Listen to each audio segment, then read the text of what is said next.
Olá pessoal, sejam bem-vindos a mais um vídeo e hoje eu quero falar com vocês a respeito desta obra escrita por Jonas Madureira, tá?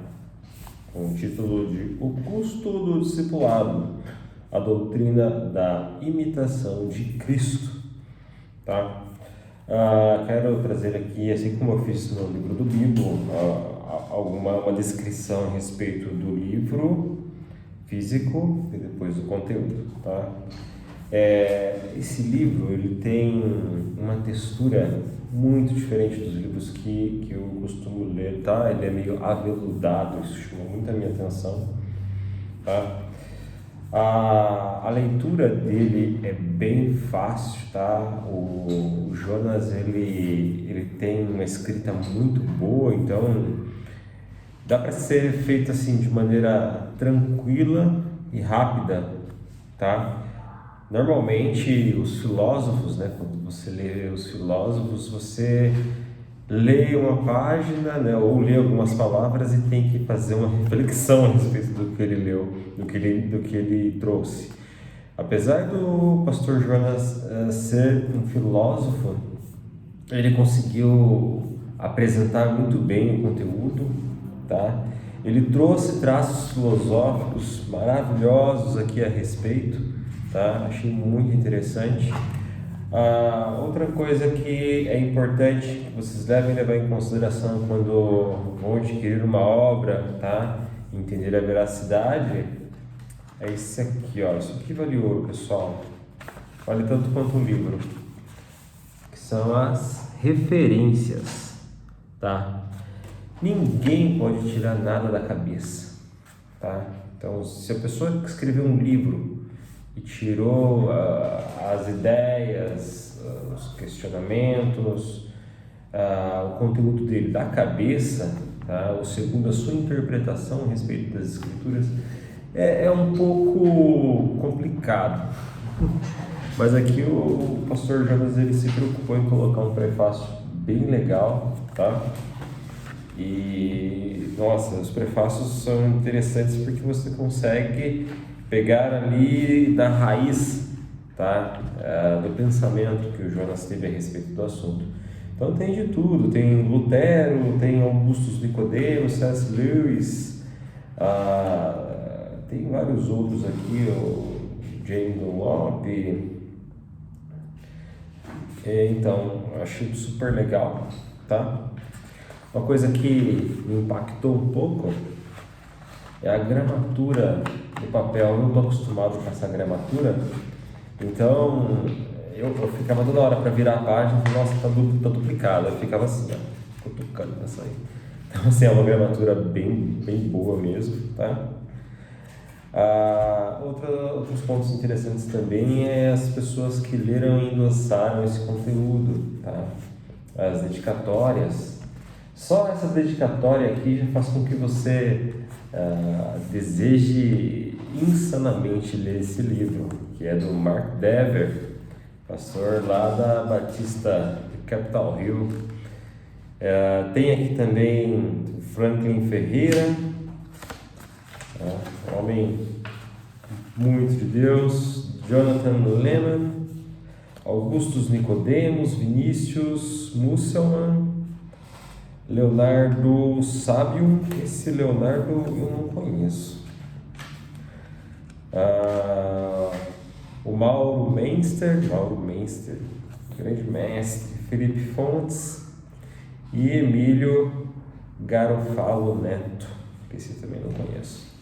Mas só as pessoas em que leram esse livro e falaram, olha, vale a pena, já vale completamente a pena. E aqui ele trata o discipulado de uma forma bem interessante, tá? Ele divide em duas partes, tá?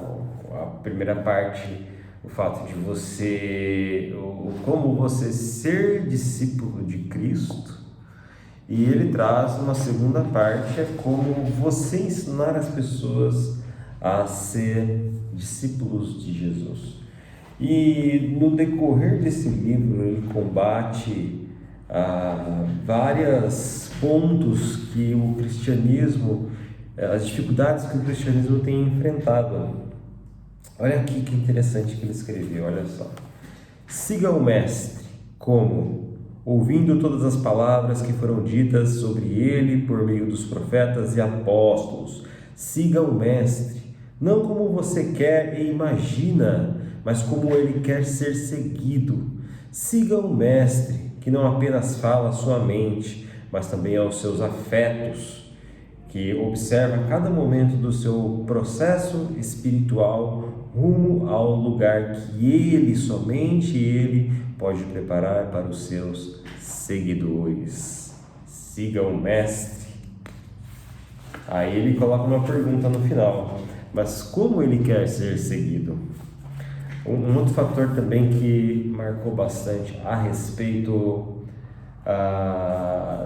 de servir a Deus como discípulo é o fato de uma coisa é você servir a Cristo criado pela sua mente, com uma limitação por falta de conhecimento da palavra, de conhecimento de Cristo, e essa falta de conhecimento faz com que a pessoa sirva, né, não seja um discípulo, tá? Mas simplesmente um seguidor, como aquela multidão que seguia Cristo.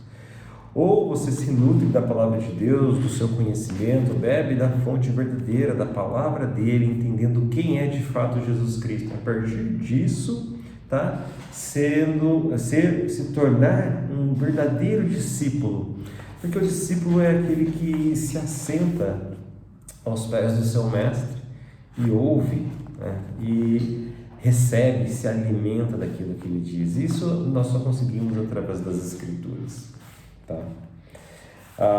Outros fatores que me chamaram muita atenção, deixa eu ver se eu consigo pegar aqui, eu fiz umas dobraduras para tentar lembrar.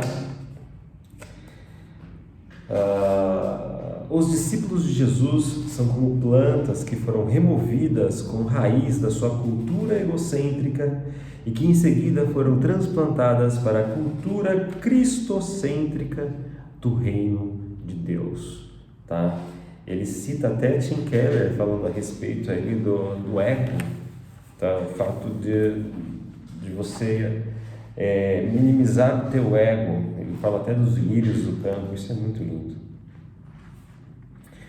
Outro ponto aqui que me chamou muita atenção, tá? Ele diz assim: porque o discipulado se tornou mais uma técnica para a integração de membros da igreja do que um modo de viver e ajudar pessoas a viverem conforme o exemplo de Cristo. As igrejas ou várias igrejas têm uma certa dificuldade em entender o discipulado, tornando isso apenas parte do processo de integração da igreja e não necessariamente com um caminhar com Cristo. Tem um outro aqui que precisa ser dito, acho que é esse aqui, ó, da página 81. Do que adianta essa belíssima estrutura se ela esmaga a própria membresia? Em vez de servir a membresia, ela tem, na verdade, transformado discípulos em voluntários, esmagando por uma máquina de eventos que não para nunca. Para montar um império, você naturalmente precisará de voluntários, mas para plantar uma igreja, você precisa de discípulos. Profundíssimo. Acho que se eu pudesse, tivesse dinheiro, eu mandaria isso aqui para várias igrejas, sabe? Para as pessoas entenderem, colocar isso de uma vez por todas, o que de fato é o fato de ser discípulo, tá? Primeiramente em ser discípulo, né? Em entender o que é servir a Cristo como discípulo do Senhor, e em outra é você ensinar as pessoas a como ser discípulo, né, de Cristo. E uma coisa está enraizada a outra, né? Não tem como eu ensinar as pessoas a ser discípulos de Cristo se eu de fato não o sou, se eu não o pratico, se eu não o sigo da maneira correta, tá? Então, tudo isso está muito amarrado e as pessoas precisam saber disso, tá? Bom, isso aqui é só uma degustação. Eu não gosto de vídeos longos, então já vou finalizar, mas eu não gosto, isso aqui é só uma degustação, tá? Do que esse livro pode trazer ali para sua vida. Então eu super indico, tá? É só entrar na Amazon, acho que a Amazon tem, e o custo ele é banal perto do conteúdo que você vai absorver aqui, tá? E é uma leitura rápida, é algo que em pouquíssimos dias, tá? Ou se você for um leitor voraz, em poucas horas você vai conseguir consumir, tá? Essa obra maravilhosa de Jonas Madureira. Valeu, pessoal, forte abraço.